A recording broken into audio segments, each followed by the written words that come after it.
స్వచ్ఛమైన నాణ్యమైన గౌదర్పార్ పూజా ఉత్పత్తులు www.gaudarpar.com ద్వారా ఆన్లైన్ లో ఆర్డర్ చేయండి. మీ ఇంటిని దేవాలయంగా మార్చుకోండి. నమస్తే రమగారు. నమస్తే జయ. రమగారు, ఏదైనా మంచి స్టోరీ చెప్తారా? ఆకతాయి కథ చెప్తాం. కొంతమంది ఉంటారు, వాళ్ళకేం పెద్ద దాని మీద రాబడి ఉండకపోయినా ఇతరులను ఏడిపించుకు తినేవాళ్ళు, వేళాకోళం చేసేవాళ్ళు, ఏడిపించుకు తినేవాళ్ళు, ఏమనాలి టక్కరితనంతో మోసగించేవాళ్ళు, ఎరకాటల్లో పెట్టేవాళ్ళు, ఇలా తమాషాగా ఉంటారు. చందమామ కథల్లో ఓ కథ ఎప్పుడో చదివా నేను. అది చెప్తామా వద్దా అని ఆలోచించి ఊరుకున్నా. ఎందుకు రమగారు? గుర్తొచ్చింది. ఎందుకు వద్దనుకున్నా? ఆకతాయి కదా ఎందుకన్నా? అది నేర్చుకుంటారట. ఏమోలే, ఏమిటో. ఇప్పుడు ఏంటంటే మనం ఖలీఫా కథలు చెప్తున్నాము, చైనా జానపద కథలు అలాంటివి చెప్తే ఫ్రాన్స్ జానపద కథలు, మీరు ఇలాంటివి చెప్తారేంటి? అలాంటి భావాలు వస్తున్నాయి. కథలు వెతకలేక చచ్చిపోతున్నాను నేను. కథల్లో కూడా ఇలాంటి భావాలు ఉంటాయి. భావాలకి తక్కువే ఉండదు, మనకి చాలా ఉంటాయి. కథ కాదా ఇంపార్టెంట్? కథ ఒకటే ఎందుకు అవుతుంది జయ?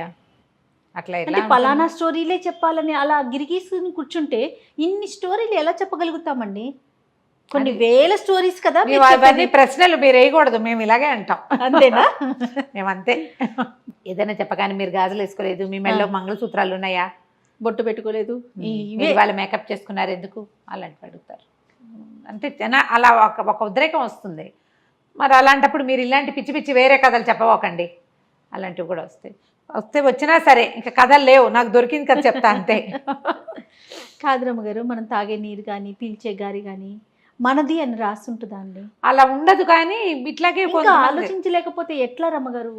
ఫార్వర్డ్గా ఆలోచించొద్దా కదా? మంచి విషయమా పోనీ, అది వినటం వల్ల మనకు సంతోషం వచ్చిందా, దానివల్ల మోరల్ తీసుకోండి, తీసుకోకపోనివ్వండి, మోరల్స్ పక్కన పెట్టు, కాలక్షేపం ఒక మంచి విషయం కదా. దాంట్లో కూడా ఇలా రూల్స్ అండ్ రెగ్యులేషన్స్ పెట్టుకుంటే చేసే వాళ్ళకి చెప్పే వాళ్ళకి చాలా ఇబ్బంది ఉంటుందండి. కష్టమే కొంచెం. అప్పుడప్పుడు కాస్త నేను దీన్ని ఫేస్ చేస్తున్నాను.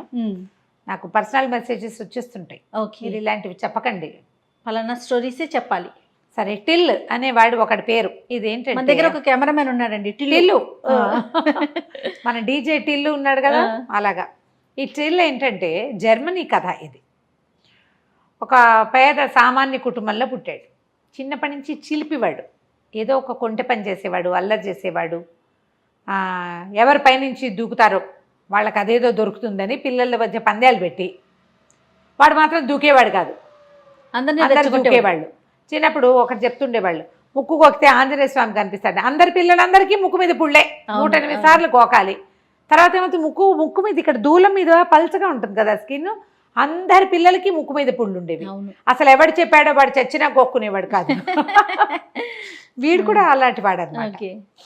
అయితే ఇదేంటంటే పాపం తండ్రి చనిపోయాడు. వాళ్ళమ్మ ఇంట్లో ఉన్నవి మన్నవి అవి ఇవి పెట్టి ఎటాగొట్టా సంసారం నడిపింది. ఓ రోజు కూర్చుని ఏడుస్తూ కూర్చుంది. నువ్వు ఎందుకు పనికిరావురా, ఏం పని చేయవు, నీకు ఆటకాయతనము ఆటకాయతనము అల్లరి కొంటెతనము తప్ప, సోమరిపోతువు నువ్వు, 10 రూపాయలు తేలేవు, 10 రోజులు అన్నం గడపలేవు, మీ నాన్న సంపాదించి పెట్టింది తినేసాం, ఆయన కొనిపెట్టినవి మింగేసాం, అన్నీ అయిపోయినాయి, నువ్వు నేను మిగిలాం, ఈ పూరు గుడిసె ఒకటి ఉంది మనకి అనేసరికల్లా అమ్మాట ఏడబోకే, నీకేం కావాలి, డబ్బులే కదా, తిండి అంతేగా, నేను చూస్తాలే అన్నాడు. వీళ్ళు ఊరిలో ఒక ఊరికి చివరగా ఉన్నారు. ఆ ఊర్లో రెండో చివరి వైపుకి ఉన్నటువంటి ఒక బజార్లలో పెద్ద పెద్ద రొట్టెల దుకాణాలు అవి ఉన్నాయి. వీడు మంచి పైలా పచ్చేసిగా కొట్లోకి వెళ్ళాడు. సాధారణంగా బిక్కుబిక్కుమంటూ బిక్కమొహాలు పెట్టుకుని ఉన్న వాళ్ళని చూస్తే జనాలు పసిగడతారు. కాన్ఫిడెంట్గా ఉండేవాడిని చూసి జబర్దస్త్గా లోపలికి వచ్చినవాడు, చేతులు ఆడిచ్చేసేవాడు, చకచక తలకాయ అటు ఇటు తిప్పేవాడుని నమ్ముతారు. అవును, కాన్ఫిడెన్స్ కావాలి జనాలకి.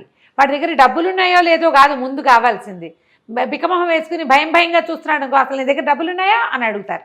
ఈ జబర్దస్త్గా వచ్చేవాడిని ఎవడు ఏమడగాడు. లోపలికి వెళ్ళి మా అయ్యగారు ఇది రెండో చివర బస చేశారు, కమ్మటి తీయటి చక్కటి రొట్టెలు కావాలి, చాలామంది ఉన్నాం అని చెప్పి బంగారు కాసుకి సరిపడా రొట్టెలు ఇచ్చి పంపించు నాతో మనిషి, నేను అవన్నీ మోసుకెళ్ళలేనన్నాడు.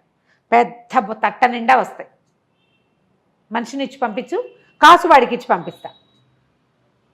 బాగుందిగా. షాపు వాళ్ళకి అలా అలవాటే, మొత్తం సరుకు మోసుకెళ్తే షాప్ అబ్బాయి డబ్బులు పుచ్చుకొచ్చేస్తాడు.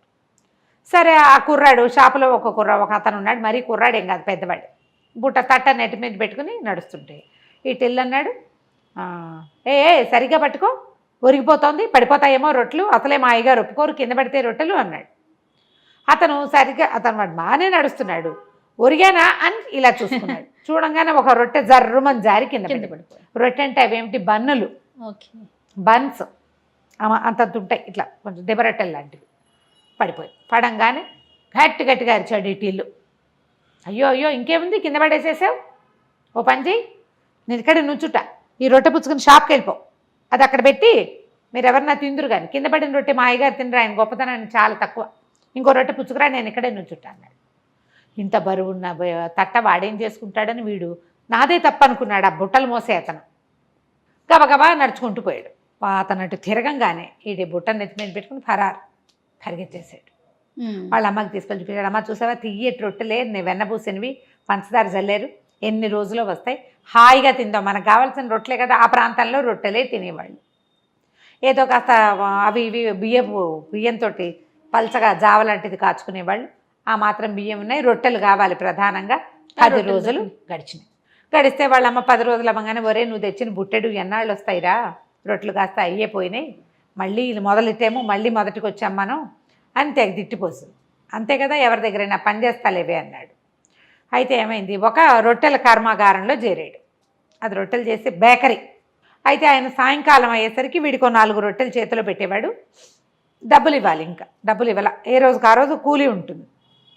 అయితే 2 రోజులు పనిచేశాడు. 3వ రోజున ఆయన్ని ఎవరో పిలిచారు. ఒరే నాయన, నేను వెళ్ళొస్తాను, ఈ లోపల నువ్వు కాలుస్తావా అన్నాడు. ఏం కాల్చమంటారు అన్నాడు. ఏం కాలుస్తావురా, గుడ్ల గుబులు కోతులును వాటిని కాలుస్తావా, రొట్టెలు కాల్చు, పింజారి వెదవా, బుద్ధి లేదు నీకు అని కేకలేసి వెళ్ళిపోయాడు. వీడేం చేశాడు, ఆ మొత్తం మైదా పిండి అంతా చక్కగా నున్నగా చేసి రొట్టెలు గుండ్రంగా చేయాలి కదా, ఒకటేమో గుడ్ల గూబాకారంలో, ఒకటేమో కోతాకారంలో చొప్పున ఇన్ని గుడ్ల గూబలు ఇన్ని కోతులు చేసి అక్కడ పెట్టాడు. చేసి అవన్నీ కాల్చేసాడు. ఆ యజమాని వచ్చాడు. వచ్చి చూసేసరికి ఏముంది, గుడ్ల గూబాకారంలో కొన్ని రొట్టెలు, కోతాకారంలో కొన్ని రొట్టెలు. హాత్తేరి అని ఆయన అరిచర్చి పోటాడు. మీరే కదండి చెప్పారు, కోతులు గుడ్ల గుబ్బలు కాల్చమన్నారు, ఎవరికైనా ఆర్డర్ ఉందేమోనని కాల్చాను అన్నాడు. అనగానే ఆయన తెగదిట్టిపోసి, పిండి డబ్బులు పెట్టు, అక్కడ పెట్టు, నువ్వు నీ రొట్టెలు నువ్వే పట్టుపో, ఏం చేసుకుంటే అది చేసుకో పెదవా అని తెగదిట్టాడు. తిట్టేసరికి వీడేం చేశాడు, వాడి దగ్గర ఏదో కొద్దిగా చిల్లర పైసలు, మీరు నాకు 2 రోజులు కూలీ ఇవ్వాలిగా, ఆ కూలీ డబ్బులు మినహాయించేసుకోండి ఈ పిండికి, ఇంకేదో ఒక పావలాన 10 పైసలు ఉంది, ఈ పావలా కూడా ఉంచుకోండి అని ఆ 2 బుట్టల్లో ఇన్ని గుడ్ల గూబ రొట్టెలు ఒక దాంట్లో, కోతి రొట్టెలు ఒక దాంట్లో పుచ్చుకుని పోయాడు. వాటి మీద పంచదార జల్లించుకుని వెళ్ళి ఏం చేశాడంటే, బిస్కెట్లు లాంటివి అనమాట, అవి అంతంతవి చేస్తారు, నాన్స్ అవి ఉంటాయి కదా, నాన్ రొట్టి అంటారు వాటిని. అక్కడి నుంచి వెళ్ళి ఒక చర్చి దగ్గర బయటకు వచ్చినాడు. కోతులు కావాలా, గుడ్ల గుబ్బలు కావాలా, కోతులు కావాలా, గుడ్ల గుబ్బలు కావాలా అని అరుస్తూ. పిల్లలు సరదా పడతారు ఆ బొమ్మలు చూసి. కొంతమంది కొనుక్కున్నారు. ఇంచుమించుగా ఖర్చు అయిపోయినాయి. డబ్బులు చేతిలో పుచ్చుకుని ఇంటికి వెళ్ళిపోయాడు. జనం అంతా తెగ నవ్వారు. ఎట్లా చేసావురా, ఏం చేసావురా అని అడిగితే, ఒక గదిలో ఒక కొట్లో చేరానండి, ఆయన కోతులు కాలుస్తావు, గుడ్ల గుబ్బలు కాలుస్తావు అన్నాడు, 2 కాల్చి చూపించాను అన్నాడు. ఏదైనా రొట్టె పిండే కదా, అంతేగా. అంటే కోతుల్ని గుడ్ల గుబ్బల్ని ఇన్ఆస్పీషియస్గా ఫీల్ అవుతారు, అపవిత్రమైన వాటికి. పిల్లలకి సరదాగా ఉంటుంది, బొమ్మలు కొనుక్కుంటారు కదా, అట్లా శుభ్రంగా తినేశారు. ఇలాంటి పనులు ఎన్ని చేసేవాడో అటిల్లు. సరే, క్రమంగా కొంచెం పెద్దవాడయ్యాడు. జనాలు గుర్తుపట్టారు వీడు కొంటేవాడు, ఇలాగే ఏదో చేస్తాడు, ఎప్పటికప్పుడు ఇంతే పని చేస్తాడని. ఈ టిల్లుకి ఏ పని చేతకపోయినా ఇలాగే జనాల్ని మోసం చేసి ఎట్లాగొట్లా ఓ గుర్రం కొనుక్కున్నాడు. ఆ గుర్రం మీద తిరుగుతూ ఇట్లాగే జనాల్ని ఏడిపించుకు తింటుండేవాడు. ఓసారి ఆ గుర్రం వేసుకుని తిరుగుతుంటే ఒక పాల కేంద్రం లాంటిది ఒకటి కనపడింది. అక్కడ చాలామంది ఆడవాళ్ళు పాలు పోస్తుంటే వీడేం చేశాడు, ఒక గంగాళం కొనుక్కొచ్చి అక్కడ పెట్టి, ఈ గంగాళం నిండేదాకా పాలు పోయండి, మీకు డబల్ ఇస్తానన్నాడు. వచ్చిన ప్రతి వాళ్ళు గంగాళం నిండా పాలు పోసేశారు. పాలు పోసేసాక ఇతనన్నాడు, వచ్చే వారం వచ్చి డబ్బులు తీసుకెళ్ళండి అనేసరికి వాళ్ళంతా పోట్టాడారు.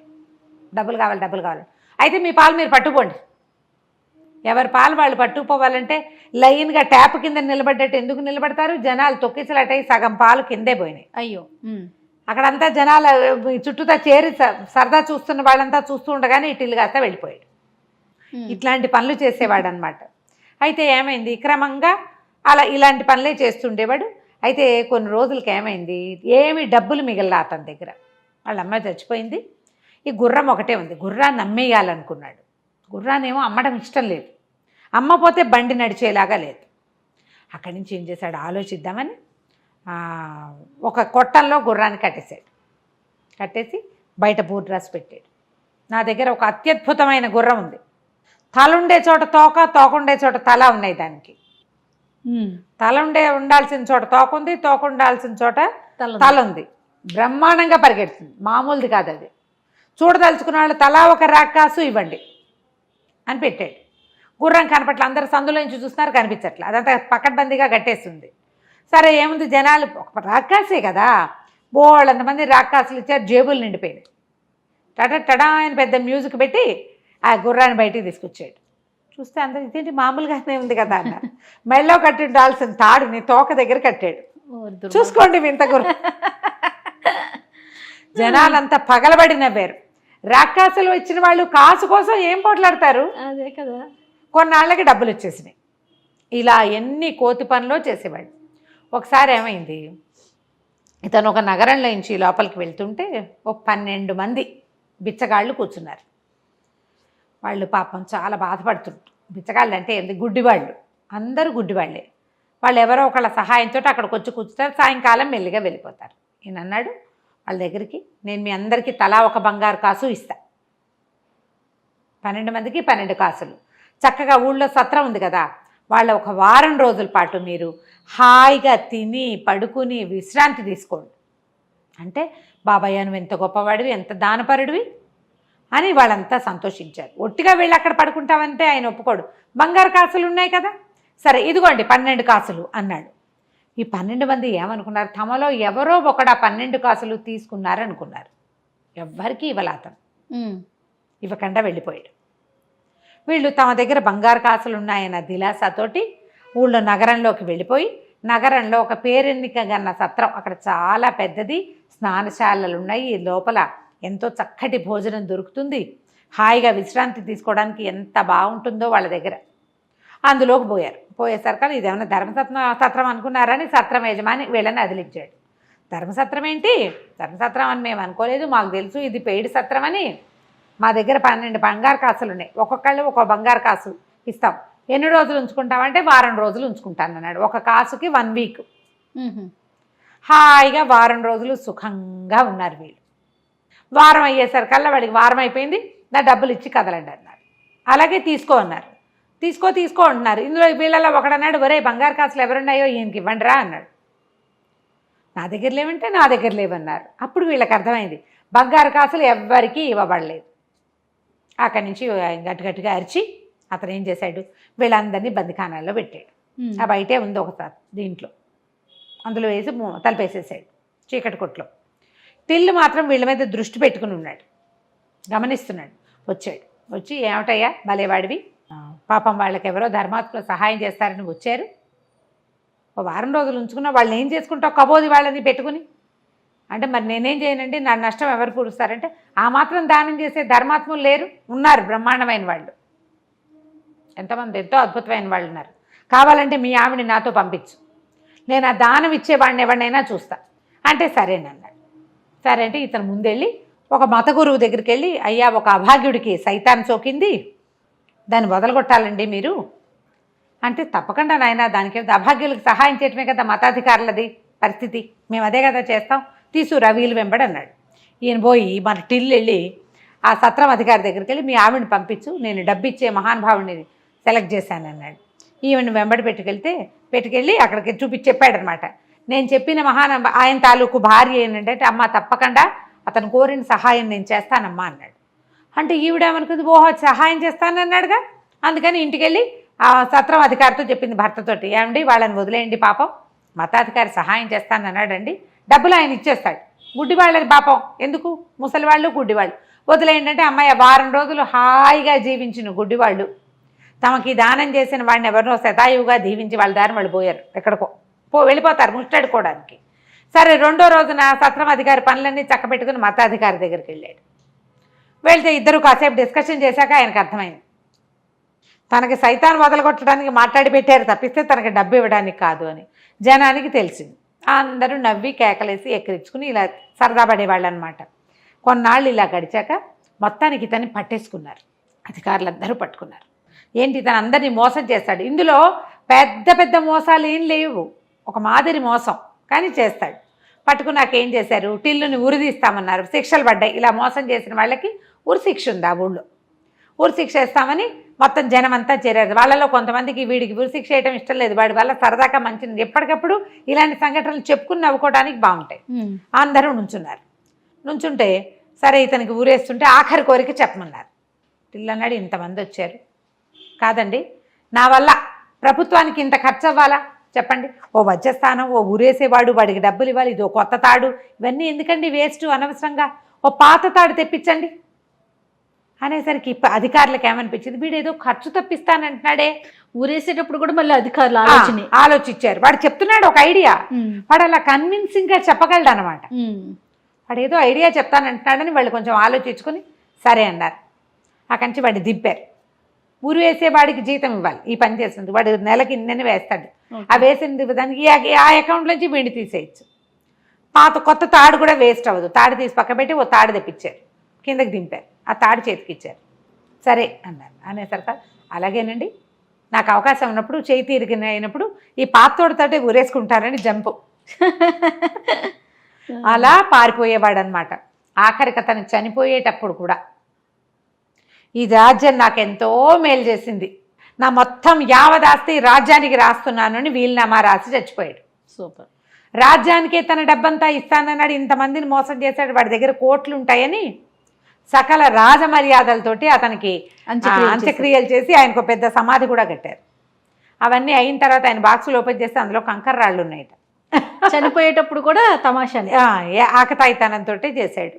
ఇలా కొంతమంది కనిపిస్తారు. కథలు కొన్ని సరదాగా ఉంటాయి, సరదాగా వినడానికి అంతే బాగుంటుంది. వేరే దేశం వేరే జాతివా అన్న ఆలోచన చేయబోకండి. రైట్. నమస్తే. నమస్తే.